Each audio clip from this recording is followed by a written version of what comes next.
Hi friends, ಎಲ್ರಿಗೂ ನಮಸ್ಕಾರ. ನಾನು ಆನ್ಲೈನಲ್ಲಿ ಬೋಯಾ ಅವ್ರದ್ದು ಒಂದು ಮೈಕ್ ಆರ್ಡರ್ ಹಾಕಿದ್ದೆ. ಇವತ್ತು ಆರ್ಡರ್ ರಿಸೀವ್ ಆಗಿದೆ. ಹೇಗಿದೆ ಅಂತ ಹೇಳಿಬಿಟ್ಟು ಅನ್ಬಾಕ್ಸ್ ಮಾಡಿಬಿಟ್ಟು ನೋಡೋಣ.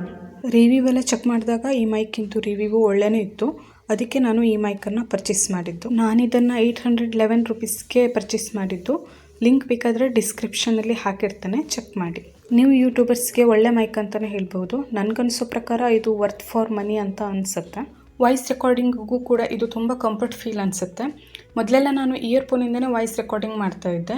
ಈ ವಿಡಿಯೋನ ನಾನು ಈ ಮೈಕಿಂದನೇ ಮಾಡ್ತಾ ಇರೋದು.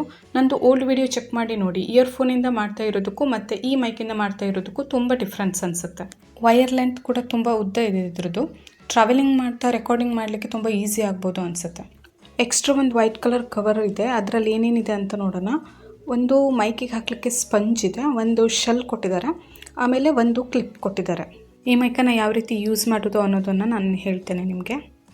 ಆ ಕ್ಲಿಪ್ ಏನಿದೆ ಅಲ್ವಾ, ಅದನ್ನು ಮೈಕಿಗೆ ಈ ರೀತಿ ಫಿಕ್ಸ್ ಮಾಡೋದು. ಇಲ್ಲಿ ನೋಡಿ, ಇಲ್ಲಿ ಕಾಣಿಸ್ತಾ ಇದೆ ಅಲ್ವಾ, ಈ ರೀತಿ ಫಿಕ್ಸ್ ಮಾಡೋದು. ನಾವು ಟ್ರಾವೆಲ್ ಮಾಡ್ತಾ ಹೋಗುವಾಗ, ರೆಕಾರ್ಡಿಂಗ್ ಮಾಡುವಾಗ ಬೀಳಬಾರ್ದು ಅನ್ನೋ ದೃಷ್ಟಿಯಿಂದ ಆ ಕ್ಲಿಪ್ಪನ್ನು ಕೊಟ್ಟಿದ್ದಾರೆ.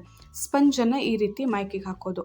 ಆಮೇಲೆ ಈ ಮೈಕಿಗೆ ಶೆಲ್ ಕೂಡ ಕೊಟ್ಟಿದ್ದಾರೆ. ಶೆಲ್ನ ನೋಡಿ ಎಲ್ಲಿ ಹಾಕಬೇಕು ಅಂತ. ಇದನ್ನು ಈ ರೀತಿ ಓಪನ್ ಮಾಡಿಬಿಟ್ಟು ಅಲ್ಲಿ ಶೆಲ್ ಹಾಕಲಿಕ್ಕೆ ಸ್ಪೇಸ್ ಇದೆ. ಈ ಮೈಕನ್ನು DSLR ಕ್ಯಾಮ್ರಾದವರು ಕೂಡ ಯೂಸ್ ಮಾಡ್ಬೋದು. ಸೆಟ್ಟಿಂಗ್ಸ್ ಮಾಡ್ಕೊಳ್ಳಿಕ್ಕೆ ಅಲ್ಲಿ ಬಟನನ್ನು ಇಟ್ಟಿದ್ದಾರೆ. ಮೊಬೈಲಿಗಷ್ಟೇ ಅಲ್ಲ, ಕ್ಯಾಮ್ರಾಗೂ ಕೂಡ ಈಸಿಯಾಗಿ ಯೂಸ್ ಮಾಡ್ಬೋದು. ನಾನು ಮಾಡಿರೋ ಈ ವಿಡಿಯೋ ನಿಮಗೆ ಇಷ್ಟ ಆದಲ್ಲಿ ನನ್ನ ವಿಡಿಯೋನ ಲೈಕ್ ಮಾಡಿ, ಚಾನಲ್ನ ಸಬ್ಸ್ಕ್ರೈಬ್ ಮಾಡಿ, ನನಗೆ ಪ್ರೋತ್ಸಾಹ ಮಾಡಿ. Thank you.